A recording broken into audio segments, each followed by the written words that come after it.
En el título he querido hacer un guiño a la propia Claudia Goldin, que cuando le dan el premio Nobel reconoce y recuerda su vida y dice que ella desde pequeña quería haber sido detective. Y bueno, pues le había gustado trabajar con microscopios, investigar en distintos campos, y veremos cómo en el campo de la economía realmente lo que hace es un trabajo de detective. Ahora lo veremos y os lo iré mostrando poco a poco. Pero antes de empezar con lo que es las aportaciones de Claudia Goldin, vamos a ponerlo en contexto este premio Nobel de Economía. El premio Nobel de Economía es el único de los 6 premios que no creó Alfred Nobel. Lo crearon después, posteriormente, en 1968, el Banco Nacional de Suecia, y se otorga un premio de 11 millones de coronas suecas, casi $1 millón. No está mal. Se ha entregado desde esa fecha, desde 1968, no ha quedado nunca desierto, que es una cosa que sí que ha pasado en otros campos, que ha quedado desierto en algunos de los otros campos. Aquí nunca lo han recibido 93 personas y solo 3 mujeres. Y las 3 mujeres lo han recibido desde 2009 hasta ahora. La primera de ellas es Elinor Ostrom, que lo recibe junto a Oliver Williamson. Más tarde, en 2019, lo recibe Esther Duflo junto a Abid Banerjee y Michael Kremer.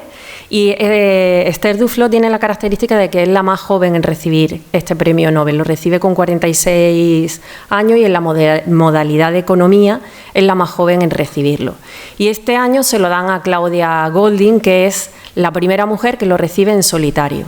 Por tanto, es importante. Además, lo recibe en solitario y lo recibe por estudio en la brecha de género, con lo cual todo lo que tiene que ver con género pues parece que confluyen en su persona. El premio Nobel normalmente lo reciben personas que o estudian o trabajan o tienen mucho contacto con el campo americano, y así ocurre con Claudia Goldin. Está licenciada en Economía por la Universidad de Cornell, doctora por la Universidad de Chicago, carrera docente en Wisconsin, Princeton, Pensilvania y desde 1990 en Harvard. Es la primera mujer que tiene un puesto fijo en Harvard y en Pensilvania.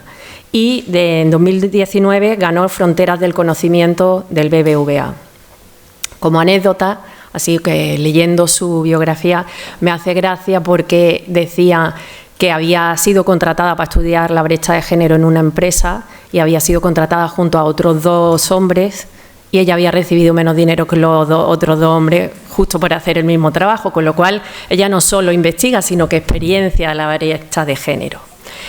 ¿Por qué le dan el premio a la premio Nobel? ¿Por qué le dan este premio a Claudia Goldin? Pues este premio se lo dan por hacer un relato histórico bastante sólido sobre por qué la mujer en el mercado laboral tiene unos resultados diferentes a los de los hombres. Y no solo se basa en un momento del tiempo, sino que lo estudia a lo largo de toda la historia y va viendo cómo en determinada época hay determinados condicionantes, incluso en determinados estadios de la investigación se cree que hay unos determinados condicionantes que después van cambiando. Todo eso lo vamos a ir viendo. Yo diría que es un premio a la economía aplicada, quizá porque yo soy del campo de la economía aplicada, pero trabaja con datos, se pega cabezazos contra los datos, intenta sacar información de los datos, casi que los estrangula para que le confiesen, ¿no? Y es un trabajo arduo, los que trabajamos en economía aplicada lo sabemos, que tenemos que trabajar con los datos buscando la verdad y no dejándonos influenciar por la primera explicación que pueda resultar de esos datos. Y es un trabajo de detective, porque trabaja sobre los datos que había hasta el momento, no se conforma con ellos y va hacia atrás y trabaja con datos de archivo de unos 200 años atrás, con lo cual compagina lo que sería historia económica con la economía aplicada. Para poner en contexto los estudios sobre la brecha de género, la participación laboral femenina en todo el mundo está ahí mostrada en distintos colores, va del 8% al 53%, es decir, de todas las mujeres que podrían trabajar están activamente buscando empleo en torno al 8 al 53%. En el caso de los hombres, la media es el 80%, mientras que en las mujeres el 50%. Y vemos que además no está igualmente distribuido entre todos los países. Hay países donde la participación laboral femenina es menor, como en el sur de Asia, en el norte de África o en Oriente Medio. Que exista una misma participación de la mujer y el hombre en el mercado del trabajo no significa que sus resultados sean iguales, y es que tenemos países más en desarrollo donde existen unas tasas de participación más homogéneas, pero sin embargo sigue existiendo discriminación, sigue habiendo diferencias en esas remuneraciones. De hecho, en los países de la OCDE, por cada dólar que gana un hombre, la mujer gana 88 céntimos de dólar. Eso es que gana un 13% menos. Además, normalmente tienden a trabajar en empleos que tienen menos posibilidades de ascenso y tienen menos representación en los consejos de administración. Claro, todo esto lleva a que exista brecha de género. ¿Y por qué es importante? ¿Por qué es importante el trabajo de Claudia Goldin sobre la brecha de género? Pues principalmente porque esa brecha de género significa que hay unos recursos que no están utilizándose convenientemente. Hay unas habilidades que el mercado no aprovecha y como tal tiene un coste económico. Como tal coste económico, si lucháramos contra él, conseguiríamos incrementar el PIB. Por tanto, la investigación es totalmente coherente y pertinente por parte de Claudia Goldin. Está estudiando algo que tiene un impacto sobre la sociedad en general y no solo sobre las mujeres, sobre las que parece que recae el problema, sino que recae en toda la sociedad. Claudia lo que hace es aportar esos datos novedosos y factores determinantes que cambian a lo largo de la historia. Es cierto que su investigación se basa en Estados Unidos. Todo el mercado laboral es de Estados Unidos, pero el mercado laboral, el europeo y todos los mercados laborales tienden a parecerse, y puede que lo que haya ocurrido en épocas determinadas en Estados Unidos ha ocurrido con años de diferencia a lo largo de los distintos países europeos y del resto del mundo. En concreto, a lo largo de esta charla vamos a ver 4 aportaciones principales de Claudia Goldin. La primera de ellas es la conclusión de que la curva de participación laboral femenina tiene forma de U. Lo desarrollaremos ahora. El papel del matrimonio en la participación laboral femenina, y veremos cómo tiene un papel fundamental las expectativas. En tercer lugar, la revolución silenciosa, que viene de mano de la píldora anticonceptiva. Y por último, las diferencias de salario que existen dentro de las ocupaciones. Y estas diferencias de salario tienen lugar, en principio, según nos cuenta Claudia, por el efecto de la maternidad. La curva de participación laboral femenina tiene forma de U. Vamos a ver, así es como empezó su investigación Claudia Goldin. Ella llegó y los datos que tenía son los que aparecen ahí en pantalla. Veía que la tasa de participación femenina iba aumentando conforme se iba progresando, se iba creciendo. ¿Cuál es esa conclusión? Bueno, sabía que datos anteriores eran imprecisos, por tanto la conclusión que se sacaba, bueno, pues crezcamos más. Cuanto más que crezcamos, más participación femenina, el resultado es crecer. Sin embargo, ella no se conforma. Es lo que decíamos de el trabajo de la economía aplicada. No se conforma con esa primera conclusión que sale de esos resultados. Investiga y, como no puede ir hacia adelante porque ya no tiene más datos, sería adelantarse al futuro, va hacia atrás. Esos datos son imprecisos, como hemos dicho, y esa es la labor de detective que realiza Claudia Goldin a lo largo de su investigación. Se involucra en esos archivos, bucea en toda esa información y observa cómo las mujeres, cuando se casaban, aparecían en los registros laborales como esposas y no se sabía si trabajaban o no. Pero realmente, cuando el marido muere, hay un marido que es empresario, que tiene un negocio, que regenta una pensión, y el marido muere, aparece la mujer como al frente de ese negocio y lo lleva a cabo sin ningún lapso intermedio de tiempo. Y entonces ella empieza a imputar esos cambios como mujer trabajando. Empieza a hacer correcciones a lo largo de todos los archivos administrativos que encuentra, observa que las mujeres realmente sí que trabajan produciendo productos lácteos, en la agricultura, en la artesanía, etcétera, y la tasa de empleo triplica la tasa que se recoge en estadísticas oficiales a finales del siglo XIX. Y a finales del siglo XVIII la tasa de participación era mucho mayor. Lo que pasa que gracias a la industrialización se dificulta la conciliación laboral y las tasas de participación descendieron. Es decir, lo que descubre Claudia Goldwyn es que la tasa de participación femenina tenía forma de U. No había esa relación lineal más crecimiento, más participación. De hecho, había visto más crecimiento, pero menos participación en una parte del desarrollo histórico. ¿Qué encuentra en esa parte, en esa primera parte de la U? Pues que la mujer casada podía trabajar cosiendo como comerciante, como pensión o como en pensiones o como lavandera, normalmente en el mercado negro, pero al estar la industrialización, al comenzar la industrialización, la conciliación se hace mucho más difícil y empiezan a dejar de participar en el mercado laboral. Eso no le pasa a las mujeres solteras. Las mujeres solteras, gracias a la industrialización, empiezan a incorporarse en el mercado de trabajo, pero lo hacen solo por unos años, solo hasta que empiezan a tener hijos. Por lo tanto, son unos periodos muy cortos de la carrera posiblemente laboral y además se encuentra con que existen unas barreras institucionales al trabajo de la mujer. Y hay dos tipos de barreras institucionales. Una mucho más exigente, que es mujer que se casa, mujer que no puede trabajar, y otra un tanto más laxa, que es si la mujer ha trabajado antes de casarse, esa sí que puede seguir trabajando, pero si no ha trabajado antes de casarse, no podría trabajar. Por lo tanto, todas esas barreras hacen que la tasa de participación femenina, en conclusión, descienda y tenga esa forma de U que hemos comentado.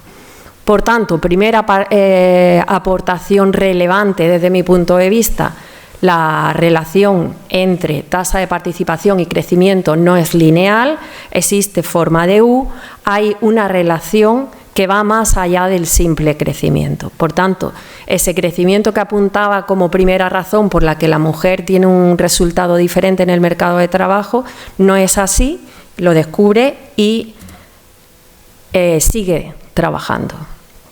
Sigue trabajando y ahora analiza el papel del matrimonio y de las expectativas de las mujeres.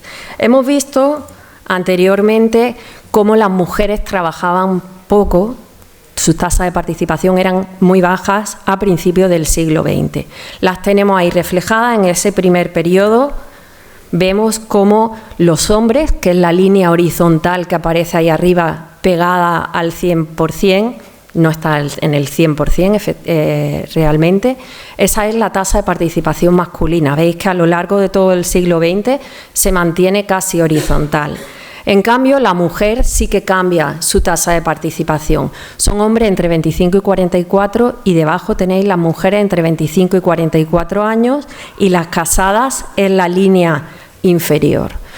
Vemos como al principio, en este principio del siglo XX, hasta 1930, la tasa de participación de las mujeres casadas es muy, muy baja, mientras que la de las mujeres solteras es algo más elevada. ¿Qué ocurre en estos años? Pues la tasa de actividad femenina es baja en general. Además, la mujer solo trabaja unos años hasta que después se casa y normalmente trabaja en el servicio doméstico, en fábricas, etcétera. Realmente lo que existe es una división del trabajo. El hombre trabaja en los trabajos que hay externos, en la calle, son trabajos repetitivos, requieren esfuerzo físico, son peligrosos, incluso sucios, y se considera que la mujer no debe estar en esos trabajos. Solo desarrollaría esos trabajos si realmente lo necesita, por necesidad económica, pero si no, la mujer estaba relegada al hogar. Tenemos que pensar también que en esa época el trabajo del hogar era un trabajo que requería mucho tiempo. No había electrodomésticos, eran familias mucho más grandes, había que mantener todo el hogar y requería muchísimo tiempo. Había además barreras institucionales, por tanto la tasa laboral femenina era muy baja.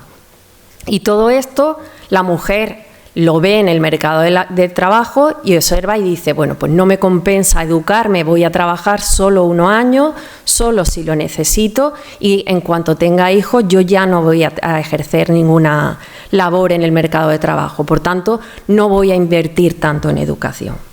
¿Qué ocurre a partir de 1930? Es una segunda etapa, desde el 30 al 50, y la mujer casada empieza a volver al mercado de trabajo después de tener el primer hijo. ¿Esto qué hace? Pues hace que a la mujer ya le compense más el trabajar. Además, el educarse. Se eliminan barreras institucionales al trabajo de las mujeres casadas. Los trabajos, gracias al desarrollo, son mucho más amables. Son trabajos de oficina, de atención al público, bibliotecarios, enfermeros, etcétera. Se trabaja a tiempo parcial. La existencia de electrodomésticos permite que la mujer dedique más tiempo menos tiempo al hogar y pueda dedicar más tiempo a trabajar.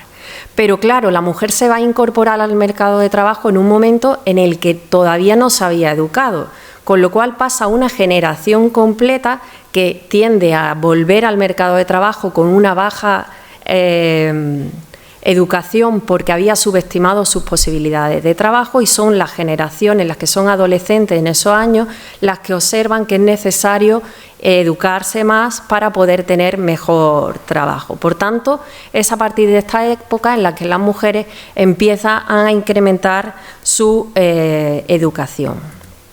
A partir de los 50 y hasta los 70, todos estos fenómenos van profundizando, es decir, existe más mujeres que van de nuevo al mercado de trabajo, aumenta el sector servicio, aumenta el trabajo a tiempo parcial, la mujer tiene una carrera laboral por sí misma, la desarrolla a lo largo de toda su vida y supone un rasgo de identidad, y invertir en educación le es rentable. Por tanto, en esta época empieza la mujer a estudiar más, invertir más en educación.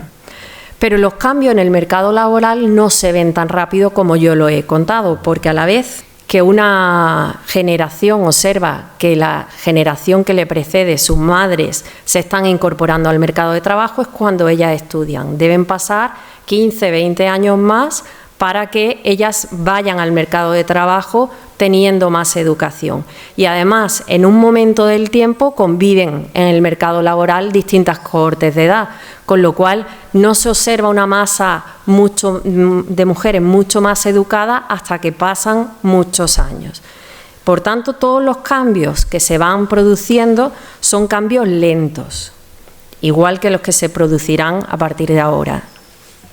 ¿Pero qué ocurre a partir de los 70? En los 70 sí que hay un cambio brusco. Empieza, además si lo vemos aquí, a partir de los 70 empiezan a aumentar la tasa de participación femenina. Aquí empiezan ya a converger las expectativas laborales y las decisiones educativas. Se invertía más en educación y se va a trabajar más. Se inserta en el mercado laboral la mujer antes incluso de casarse y va a mantenerse en el mercado laboral por más tiempo. En esta revolución silenciosa ocurren distintos cambios, porque hay cambios en el horizonte. Es decir, hay un punto de inflexión. A partir de 1970 hemos dicho que la mujer se incorpora más a estudiar en la universidad y además contrae matrimonio más tarde. Y el tipo de estudios cursados requiere más tiempo, requiere más formación. Son médicos, veterinarias, farmacéuticas, abogadas. Por ejemplo, pasan de estudiar Derecho 1 de cada 20 estudiantes a ser 2 de cada 5, estudian también actividades de administración de empresas. Por tanto, las mujeres anticipan más y mejor su futuro laboral, planifican esas carreras y ya saben que más que un trabajo transitorio va a ser el trabajo de su vida, por lo tanto le conviene estar e invertir en esa educación. Como hemos dicho, la revolución comienza en la corte de finales de los 40, son las mujeres las que son adolescentes en los años 60 y tienen expectativas distintas de las que tenían sus madres e invierten más en educación. Aparte, en esta época de la revolución silenciosa, a partir de 1970, la mujer se dice que se hace su propio nombre. Y esto viene de Estados Unidos, donde cuando se casan la mujer pierde el apellido y lo pierde en favor del hombre. Bueno, como ahora la mujer tarda más hasta que se casa, se dice que invierte o que se hace su propio nombre, incluso algunas mujeres renuncian a adquirir el apellido del marido porque tiene un reconocimiento laboral vinculado a su apellido de soltera que no quiere perder. El trabajo supone un rasgo de identidad para la mujer, va a invertir en él y va, por tanto, a formarse mucho más. Y además, si le preguntamos sobre la satisfacción de la mujer, en estos años empieza a equiparar la satisfacción que le produce la familia con la satisfacción que le produce el reconocimiento laboral, al igual que le pasa a los hombres, solo que los hombres además valoran mucho la recompensa económica de ese trabajo, cosa que en las mujeres parece no tener tanto peso. En los 80, pues los salarios empiezan a aumentar, los salarios de las mujeres empiezan a tender a equipararse al de los hombres y estaba claro porque tenían más educación, pero tenían más educación no porque no se hubieran querido educar antes, sino porque antes no le veían el beneficio a educarse, ahora ya le ven ese recompensa a educarse, se educan más, tienen más experiencia, tienen más habilidades y por tanto empiezan a equipararse los salarios. ¿Qué contribuyó a todos estos cambios? A partir de 1970 se han producido un montón de cambios. La mujer hemos dicho que tarda más en casarse, que además planifica su carrera e invierte más en educación. Y eso se debe a la píldora anticonceptiva. A la píldora anticonceptiva y también a la existencia de más divorcios. Pero la existencia de la píldora anticonceptiva le permite a la mujer planificar mejor su futuro y posponer el momento de tener su primer hijo. Al posponer ese tiempo, invierte más en educación, adquiere más habilidades, adquiere más experiencia y, por tanto, va a estar recompensada mejor en el mercado. Además, en Estados Unidos ocurre que para que se alisten más jóvenes en la guerra de Vietnam pasan la mayoría de edad de 21 a 18 años. Esto hace que además las mujeres tengan acceso a esta píldora anticonceptiva con más antelación, con lo cual los cambios son más profundos. También la existencia de divorcio hace que la independencia económica de la mujer sea un baluarte y por tanto quieran invertir en tener esa independencia económica.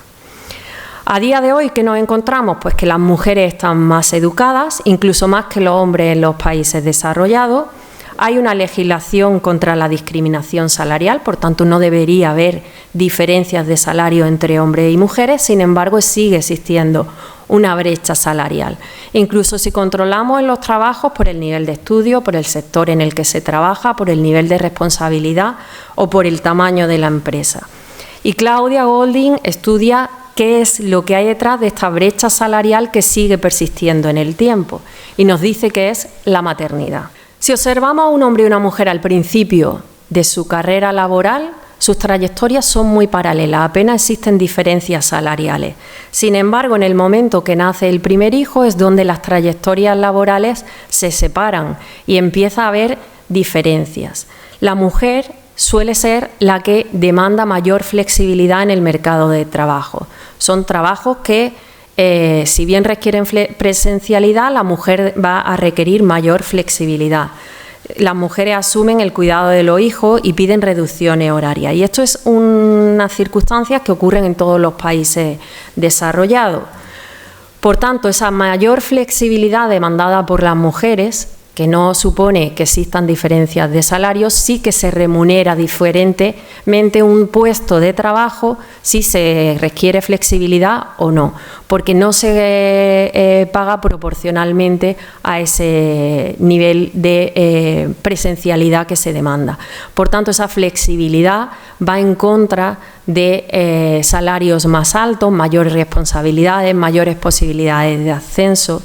La brecha laboral, ¿cómo se reduciría? Pues si se cambia el reparto de las tareas del hogar, si se reparten más homogéneamente entre ambos sexos. Y además, si las empresas encontraran alguna forma de no tener que sancionar por esa mayor flexibilidad requerida por algunos trabajadores. ¿Qué nos ha aportado entonces Claudia Goldin? Resumiendo, en conjunto podemos decir que ha presentado hechos nuevos y sorprendentes en algunos casos. Ha recopilado, por tanto, esos datos de archivo. El centro de su análisis ha estado basado en la mujer y en las oportunidades de las mujeres que están limitadas por el matrimonio y por la responsabilidad de la familia y de la casa. Por los determinantes, nos ha mostrado los determinantes de las diferencias entre hombres y mujeres que han ido cambiando a lo largo de la historia. Y de cara a las actuaciones políticas que podemos sacar, pues que para luchar contra la brecha de género hay que buscar y hacer un análisis certero de sus causas. Y la causa no era la falta de educación, como hemos visto, la mujer se ha educado incluso más que los hombres, pero sigue existiendo esa brecha. La principal razón se da cuando la mujer está en el mismo puesto de trabajo que el hombre y cobrando menos, y es debido principalmente al nacer el primer hijo y al requerir esa flexibilidad. Y por tanto sería crucial planificar la reincorporación al mercado de trabajo tras el nacimiento de los hijos o un trabajo más flexible. Pero sin embargo, por mucho que nos esforcemos y empecemos desde ya a actuar, estos cambios van a tardar en tener sus efectos. Si nos fijamos, a lo largo de toda la narrativa hemos visto cómo la oferta de trabajo de la mujer dependía del equilibrio familia-trabajo, de las expectativas de las mujeres, de las normativas sociales, de las normas sociales, de las barreras institucionales, pero también dependían de la demanda de trabajo, cambios estructurales, cambios tecnológicos. Hoy en día tenemos un reto ante nosotros, tenemos la inteligencia artificial, la robotización de los trabajos. Todo esto evidentemente va a afectar a los mercados laborales y aunque en principio no tiene un efecto que a priori digamos que va a afectar de forma diferente a hombres y mujeres, debemos analizar cómo las mujeres y los hombres se adaptan a estos cambios y si realmente hace falta algún tipo de intervención. Bueno, pues con esto concluyo la exposición.